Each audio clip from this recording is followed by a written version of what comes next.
Welcome everyone. Thank you for joining us for today's webinar. Welcome back to Guest Indonesia Digital Series, which is a series of activities from Guest Indonesia 2020 event. My name is Farah Karima, your MC, and present with me today as a speaker, Dr. Helen Wright. Dr. Helen Wright is a highly experienced international education advisor who challenges and coaches leaders and schools around the world to think and act ambitiously about the future of schools, education, and young people. Her main areas of expertise lie in the development of global competencies, diversity of thought, and authentic leadership. Today, Dr. Helen Wright will be presenting Positioning Yourself for a School Leadership Role. This session is aimed at teachers and school leaders who are thinking about taking on more senior leadership role now or in the future.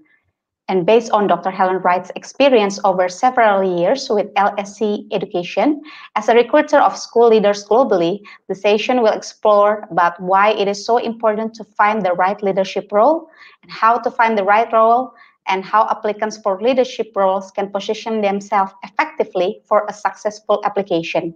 And now, without further ado, I will turn the time over to Dr. Helen Wright.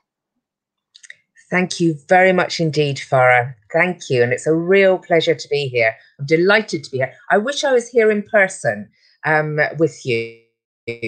But since I can't be, what I have done is I have included in my presentation a picture of me standing outside in Edinburgh in Scotland, which is where I'm sitting at this precise minute. Now, Edinburgh is quite cold and windy, also very beautifully green. And so at least one of the advantages of being able to communicate with you virtually is that I can share a bit of this with you. So thank you very much for inviting me. Now, I'm going to assume that most of the people who are listening to this or watching this presentation are thinking about some kind of school leadership role. Now, it may be that you're already in a school leadership role and you're thinking of how you can move to a different school leadership role, or it may be you're thinking about your first school leadership role. And what I want to do over the course of this session is to explore a bit about why you might do that, why it's important to think about the role that you're going for, and how we might do that as well. Because being a school leader is amazing. It can make a huge difference. What you do in the classroom makes a huge difference to individual students. Being a school leader enables you to have more impact, but only if it's the right role in the right place at the right time. And that's what I want to focus on. Now, I was a head of school for 13 years. And for the past almost 7 years, actually, I've worked coaching leaders in schools. I've worked recruiting leaders. And Farah's quite right that I do like to challenge leaders, challenge people. So that's what I'll be doing with you today, challenging you.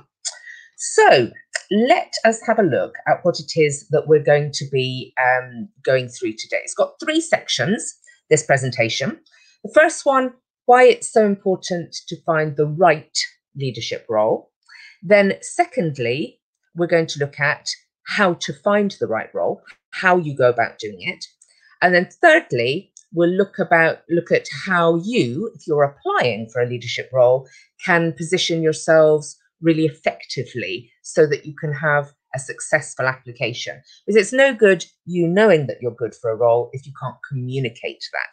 So that's what we're going to look at over the course of this session. So first of all, part A. Why is it so important to find the right leadership role? Let's get started. There are various reasons why you might choose to look for a new role, and I'll try to capture them here. One of them, if you're looking up for that first yellow segment there, it's about personal fulfillment. It's about, well, your life is too short not to do something in work which you enjoy. Work is such a big part of our lives. Work is something that we spend a lot of time doing, that we should enjoy it as much as we can.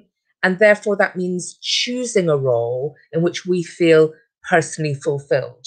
Now, That doesn't mean that every morning in every role you're going to leap out of bed and say, hooray, I'm looking forward to doing my role and doing my work. But if the balance isn't there, if you're not doing this sufficiently well, then in fact you're in the wrong role. And we need to help you look for the right role, a role which is going to give you that personal fulfillment. Of course, alongside that, we have that professional fulfillment. People often want to have more of a difference, make more of a difference in what they do. They want to be able to try out different parts of work in a school. They want to have an impact in different ways. And that's another reason, another very good reason, why you might want to choose a new role or look for a new role. Sometimes it can be because you have a change in your personal circumstances. It may be that either you need to move somewhere to be closer to home, or it may be that you're with your spouse and family and they're looking to move away and you're looking for a different place. It may be that you need to earn more money. Although I would say that simply going for a role because it offers more money is not usually the best thing to do for you.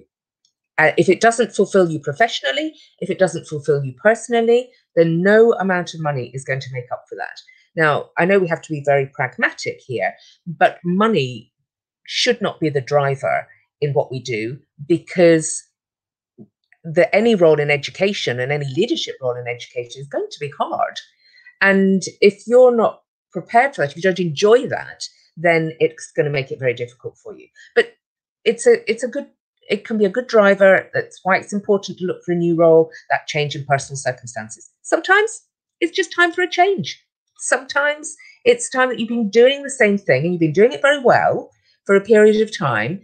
But actually, like I said earlier, well, we only have one life and it can just be time for a change. And I do believe there's something in there. I think this is something that we talk to our students about part of our human drive. We spend a lot of our time talking to our students about stretching themselves, challenging themselves, making sure that they're going to make a positive difference in the world. Surely we should lead by example. Surely we should learn to take risks and be prepared to keep moving forward. That's striving, that's part of our human existence. So all of these things, I think, are very, very important, things that we need to be very aware of when we're looking for a new role. Now, there are other reasons why it's really important that we look for new roles, and when we're looking for new roles. And it's really important to think that, in actual fact, there isn't a single role which is right for everybody. And what we did a few years ago, well, just a couple of years ago, with LSC and LSC Education, was we spent time researching with international schools, particularly, talking to leaders and asking them what it was that they had learnt about applying for leadership roles, what it was that they had gained in their understanding of what was right for them. And we gathered together all of this information. Now, you can download this from the website, and I'd encourage you to do it. It's not just applicable to international schools. I think it's applicable to all schools. And there's some very interesting information which comes out of that. So it's based on over 200 school leaders. And we did ask them very, very detailed questions. But it was interesting that when they were applying for roles, and we'll see this in a moment, particularly when they were applying for roles, that when they were more exposed to the school, when they understood the school more, they were likely to be more successful. They needed to be able to look and really see if the school connected with them and if they connected with the school. So just to illustrate this a little bit more, what we did was we pulled out of this some information about what made for a good fit when people were looking at a single role, what it was that they were looking for. Now, you'll see, if you follow this pie chart round, that the bit in purple at the top that's got 127, that's the number of those particular responses, because we asked people to pick out the top 4. And that corresponds to the key at the side. So if you see that the most important thing which contributed to the success of a leadership role was the fact that there were strong working relationships with key staff. So your relationships with your colleagues, your new colleagues, are really important. And if you're honest with yourselves, you know that already. You know that being in school, it matters that you get on well with the staff around you. If you don't get on well with people, if there are people that you find it very difficult to be with, it does not make for a really good working relationship. It doesn't make for a good job. So that's really important, to look for that good fit. It's no, as I say, you can't just look at a job description and assume that's the right role. Actually, what's most important here is the people. And that's not going to be in a job advert or in a job description. The second thing round, if we continue going around this pie chart, is that there's a good match with your experience, your knowledge, and your training. Now that you think, well, yes, that makes sense. I want to be going into a job where I have relevant experience, I have relevant knowledge, and my training has helped prepare me for it. Now, of course, if you're moving into a leadership role, indeed, if you're moving into any role, then you won't be able to have everything prepared in advance for you, because it will be new, it will be different. And that's what is that we have to be aware of when we're applying for a role, that it will never be exactly as your current role is. If it were, you wouldn't be striving, you wouldn't be developing yourself, you wouldn't be growing and changing in that respect. So there's always going to be a balance here. And one of the interesting things is judging where you are in terms of your confidence, your self-awareness, how it is that you will make sure that you are a good match for your potential development. That's really important. But that shows, this here shows the good fit. What contributes to the success of a role is to have a good match. I might say a good enough match, a reasonably good match with your experience, your knowledge and training, because it will all be different. Or it won't all be different, but there'll be a lot of it that's different. But that's something that we need to look out for and be very aware of. And then moving around further, you will see that the next most important element that will cause a good fit is to have a good match between your leadership style and the stage the school is at. Now, by that, what people meant was that each of us has a style in our leadership. We have different ways of doing it. And the best leaders have a variety of different styles which they can use. And the more experienced you become as a leader, the more I would urge you to develop that range of leadership styles. But schools at different stages of their development need different things. So sometimes if a school is starting out, if a school is maybe it's a new school, it will need a certain type of leadership, which is both collaborative but also quite directive in some ways. We've got to do this. We've got to make sure that the appropriate safeguards are in place. We have to make sure that we've got the curriculum up and running in time for the students to come to the school. You may be going into a school which needs to reinvent itself, which knows it's okay, but actually people have stayed in the same place for quite a long time, and they need to be changed in order to give the best education for the students, but it's going to require quite a bit of work in order to make that happen, to bring people with you. So understanding who you are, your leadership style, and where the school is in its development is important. And as you can see, it's the third most important thing which emerges as something which contributes to the success of a single role. So being aware of that is really important. And we'll just look at the last two, just moving around quickly. We won't look at all of them.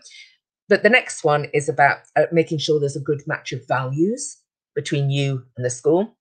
And the second one, particularly if you're in more senior leadership roles, a really strong and effective relationship with the board, with the governors, with the owners. Those are really, really important elements.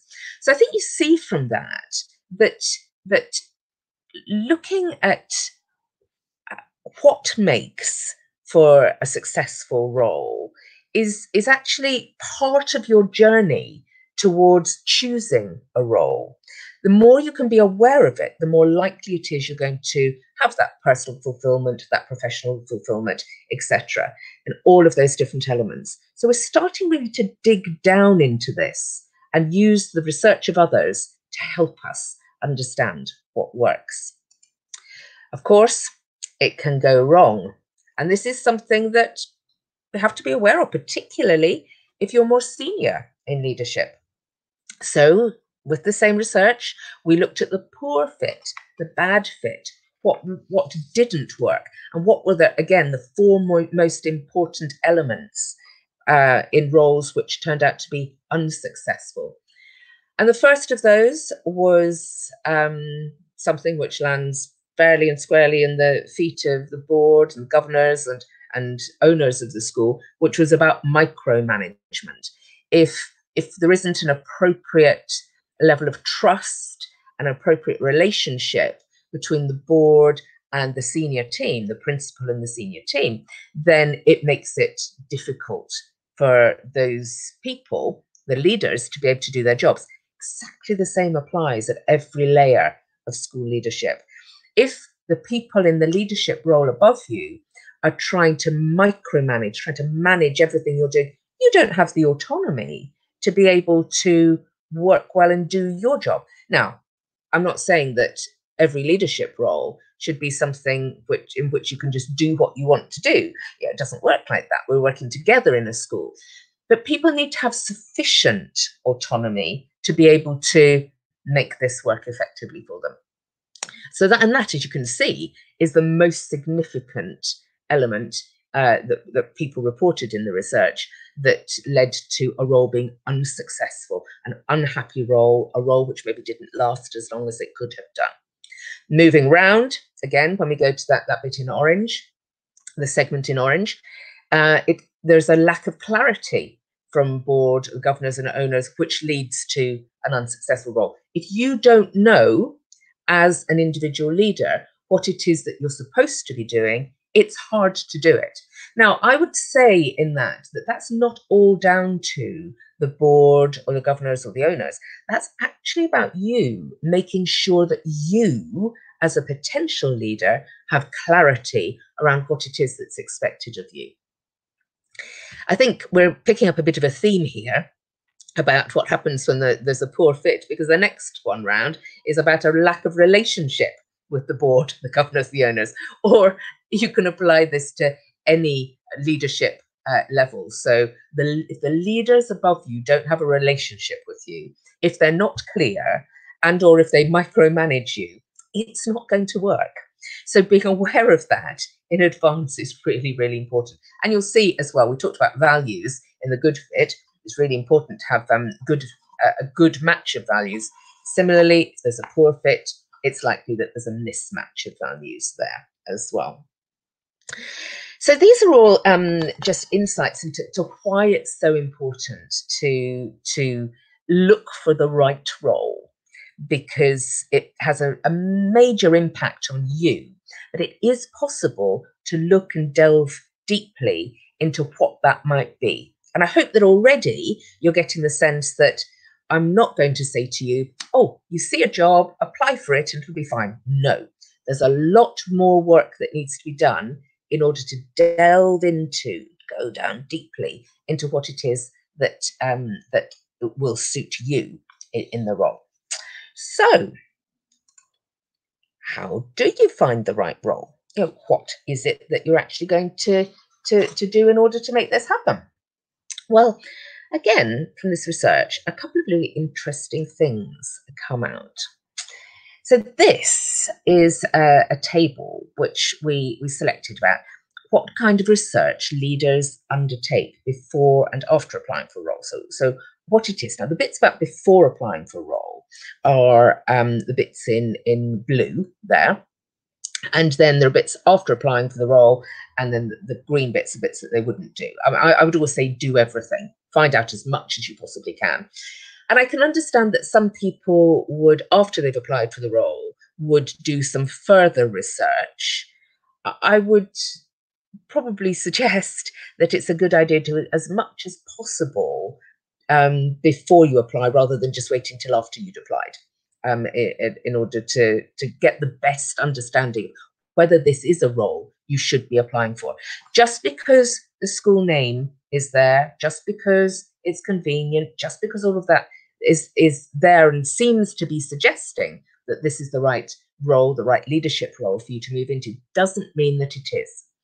And I find it really interesting that of all of those different elements there, the longest one, the largest one, is that of visiting the school website. Now, practically everybody visits the school website before applying, which is great, that's fine. But I ask you, have you ever come across a school website which doesn't say it's an amazing school or a brilliant school? Because I haven't. The best school websites give a real flavour and a real sense of what the school is. But I've never come across a single school website that says, actually, it's going to be quite difficult working here because we've got all of these challenges. So you're going to have to find that information out some other way. So be aware of that. Don't just take everything at face value.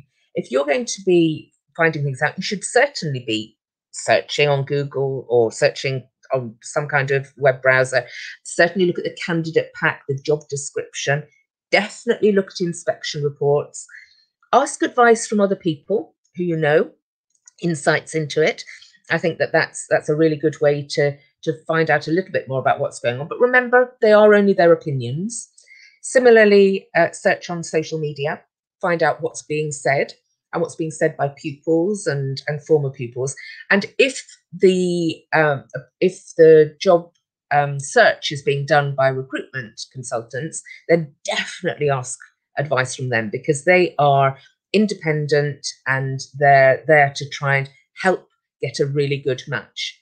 So this is what people do. I hope it also gives you an idea about how you can look to choose your own role, because there's lots of interesting ways in which you can achieve that there.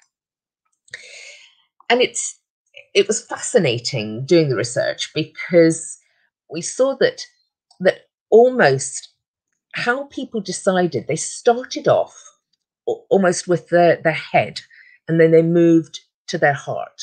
So they started off thinking, right, okay, is this school in the right place? Does it have the right salary? Does it have is it the kind of job I think I might like? But then it moved on, and you'll see here in this that ultimately how leaders decide whether to take a job. So that's the final moment of, am I going to take this job that's been offered to me, or am I not? That almost 75% of them did this based on instinct, this gut feeling, this inner feeling, the feeling of their heart that this feels like a good fit for me.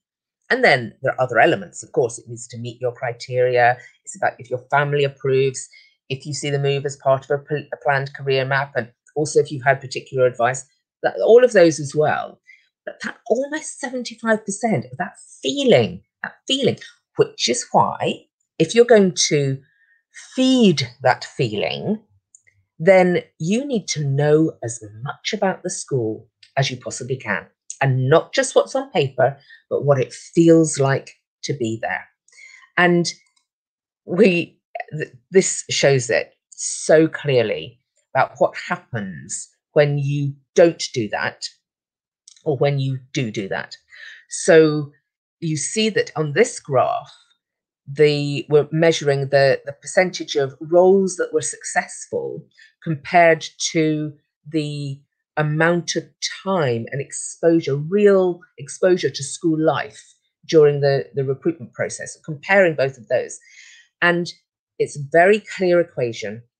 The more exposure you have to real school life, to the people, to understanding the values, the more exposure you have to that during the process of being recruited through applying, etc., the more successful, in effect, you're likely to be, because you will be making the right choice. If you don't have much exposure, you're unlikely to have a successful role. And we want to make sure that you do have a successful role. This is about you, but it's also about the school. It's also about the students. We want you to be able to move to a role which will stretch you, which will interest you, where you can be successful. So this is a kind of cautionary tale, I think, in many ways, about how you need to put a lot of effort, a lot of time into working out what's right for you in applying for a job. Apply for the right role, make sure you spend lots of time looking at it, and make sure that you're really thinking about yourself in that process and how it will work for you. And here we have a little summary about how you might find the right role. Because I can't stress enough how much we've got to come back to this again and again. It can be so tempting to see an advertisement, or for somebody to approach you and say, oh, we've got an opening for a leadership role in this particular school. Would you like to apply? What do you think? And for you to go, oh, yes, of course, and be flattered and feel happy that this opportunity is there. But if you don't spend your time really thinking about the role and really thinking about you, then the chances are it's not going to be as successful a move as it could be. And that's what we want to avoid. So here's the summary in here. The first thing I've said is cast your net wide. Really look broadly when you're looking for a job. So don't just think, oh, I've seen a job, that's a job to apply for, I'm going to apply for it. See what else is out there, because you need to test yourself against each of these things. Be thorough. Be really, really thorough in finding out, digging down really deep and finding out what it is the job is about, how it is that the dynamics work between people, the relationships. What is it that's expected of you? How does all that work? So really look at that. Be really self-aware. I'm going to talk about that again in a moment, because if you don't know yourself, how are you going to know that you're a good fit?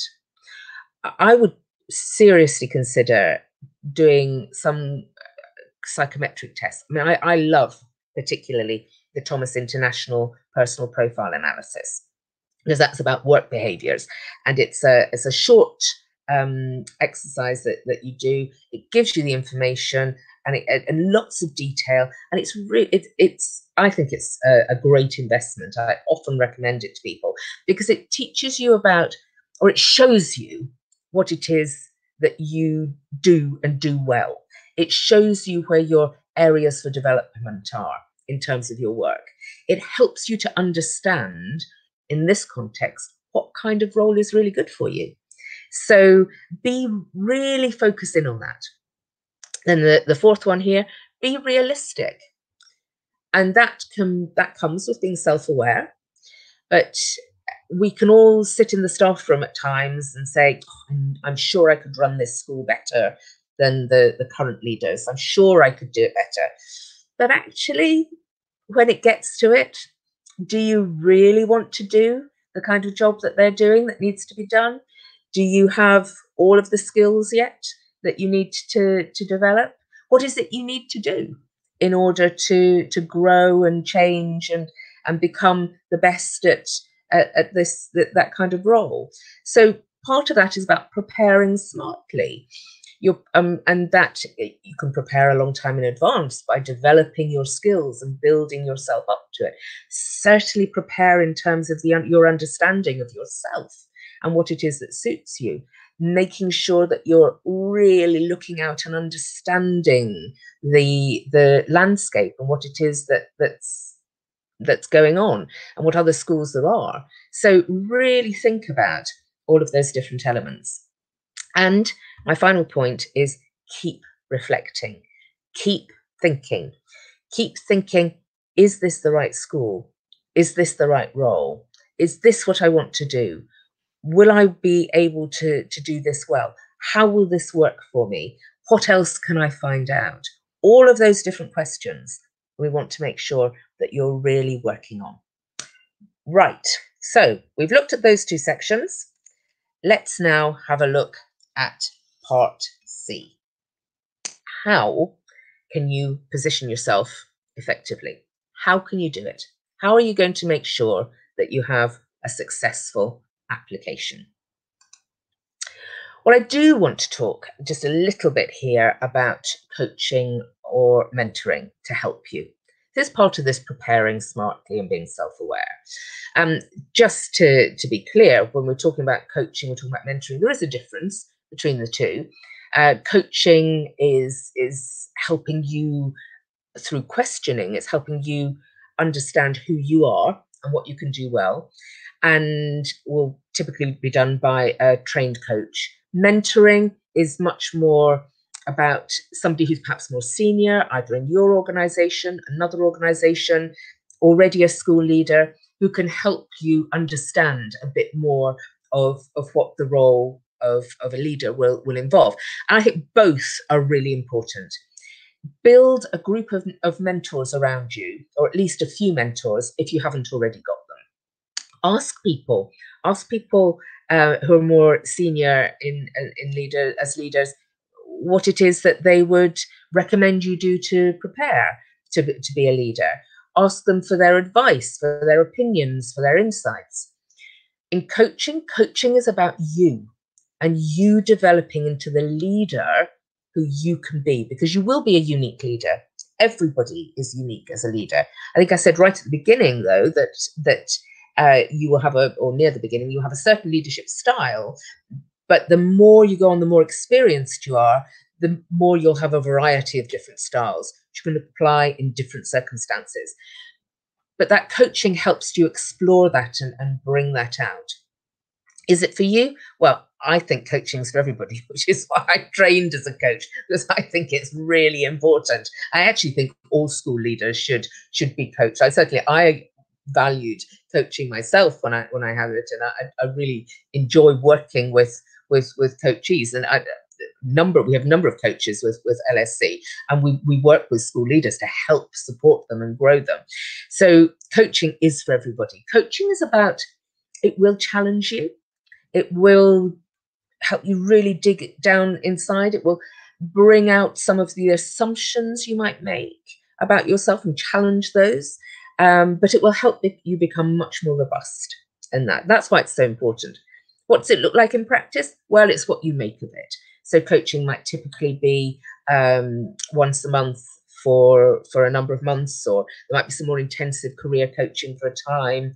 There are all sorts of different ways in which you can do it. It could be online, be somewhere close to you. What's really important is that you find the right coach for you. And that, I think, is something that I just wanted to focus on here for a moment, because you need to find people who are going to help you become your best self. That's what you're looking for, because it's possible to do this by yourself, but it's much, much harder. And besides, we are social beings. We know that we work well when there are other people to help us and support us. So I've just gathered together here a few elements I would look for in a good coach or mentor. Affinity with you, somebody who you think, yeah, I get on well with that person. Somebody who has empathy, who you feel can really understand you. They should have a style that suits you. So a way of talking with you and helping you and supporting you that works for you. I think that you've certainly got to think about practicalities, and you've got to think about the flexibility. You've got to think about things that work for you, because there's a cost, there are times, there are all sorts of those things that you need to think about. But remember, it is an investment in yourself, and it's something that I think schools should be providing as part of their professional development. And many good schools do, actually. They do provide good coaches. You're also looking in all of this for a match with the coaches space. Different coaches have different areas quite naturally, that they're passionate about too, whether they're trying to really help you move forward, whether they're trying to help support you. There'll be different people in different ways, but then there are so many people. You can always find somebody who's going to help you and support you. But this is something about you and developing you. It's not about them, it's about you. So you should be looking for somebody who helps you develop in this way. Now, once you've got that sense of understanding of who you are, which I suppose that's a lifelong journey as well, then what you're trying to do is communicate this really effectively. And the most obvious way to do this when you're applying for a job is in a good CV. It's a good resume, which will help communicate to the people who read it that you are the right person for this role. Now, a good CV is not something that you can just write really, really quickly. You need to think about it very carefully. And also, you need to think that it's not just, this may challenge you, it's not just a statement of what you've done. It's almost like a letter. It's not a letter. It's not a letter. You're not structuring it like a letter, but you are seeking to communicate with the people who read it to say, actually, this is who I am, and this is what I can do in order to help you do the role that you're looking for. So this bit at the bottom I put here on this is like the foundation of your CV, the bit in green there at the bottom. A really good CV will be really clearly focused. You won't have exactly the same CV for every role because you'll be highlighting different things in each of them. And there is an art to this. There is an art to writing a good CV. And this is why it's so useful to have a critical friend, a coach, a mentor, somebody else to look at it as well. But because what you're trying to do is get it focused in on the job you're applying for. That means that you're aiming it at a specific audience. You're aiming it at the people who you want to read. You want to read it. So it's really important to remember that. Now, if you've got the chance to fill in an application form, that's fine. The same principles still apply. Make sure it's clearly focused. Make sure it's aimed at the audience. Make sure it's easy to read. If you can write a letter of application as well, great, super. That's something else that you can do, which will also help communicate. So you've got it focused, you've got it aimed at the audience, it's easy to read, it communicates well. So you have to work at this. It's like drafting an English essay or a history essay again and again and again. Do it, it's worth spending time on it. And then you've got to make sure that it is accurate, that you haven't made any mistakes in it. When I say visual, I mean that it needs to be something that people can glance at and understand what it's about. So it doesn't have to be full of pictures. It should try and communicate you in some way, but it's got to be something that people can look at and it makes sense. It's set out well. And it certainly needs to be complete, particularly, as you know, if you're applying for anything in education, we want to make sure there are no gaps in employment, because that's very important for safeguarding purposes, for child protection. And you also want to give a complete account of everything that you've done. If you've taken time out of teaching, out of the profession, that's absolutely fine. Just make sure that it's communicated in your CV. If you use these principles in writing a CV, you will come up with a good CV.